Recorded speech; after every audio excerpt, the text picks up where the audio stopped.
بسم الله والصلاة والسلام على رسول الله. مشاهدينا الأعزاء، السلام عليكم ورحمة الله وبركاته. في خبر اليوم: الكابيتان غانم سايس ينتقل إلى نادي الشباب السعودي. أعلن نادي الشباب السعودي عن تعاقده مع غانم سايس، قائد المنتخب الوطني المغربي والمدافع السابق لولفرهامبتون الإنجليزي والحالي للسد القطري، لدعم صفوفه خلال فترة الانتقالات الصيفية. ووقع غانم سايس الذي يبلغ من العمر 33 سنة عقدا مع نادي الشباب على سبيل الإعارة قادما من السد القطري قبل غلق باب الميركاتو الصيفي في السعودية بعد غد الخميس. ونشر النادي السعودي عبر حسابه الرسمي بمواقع التواصل الاجتماعي تويتر مقطع فيديو تقديمي لغانم سيس، وعلق قائلا: ما زال قائد أسود أطلسي شبابي.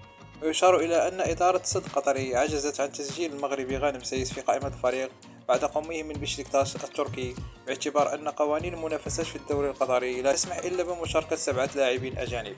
وجدير بالذكر، يستعد رومان سيس لخوض مواجهتين رفقة المنتخب الوطني المغربي أمام كل من ليبيريا لحساب الجولة الأخيرة من تصفية المؤهل لنهائية كأس إفريقيا يوم السبت المقبل بأكادير، ثم مباراة ودية أمام بوركينا فاسو ستقام يوم الثلاثاء المقبل بفرنسا. والسلام عليكم ورحمة الله وبركاته. إذا أعجبكم الفيديو لا تنسوا الاشتراك في القناة والضغط على زر لايك وتفعيل الجرس ليصلكم كل جديد، وشكرا.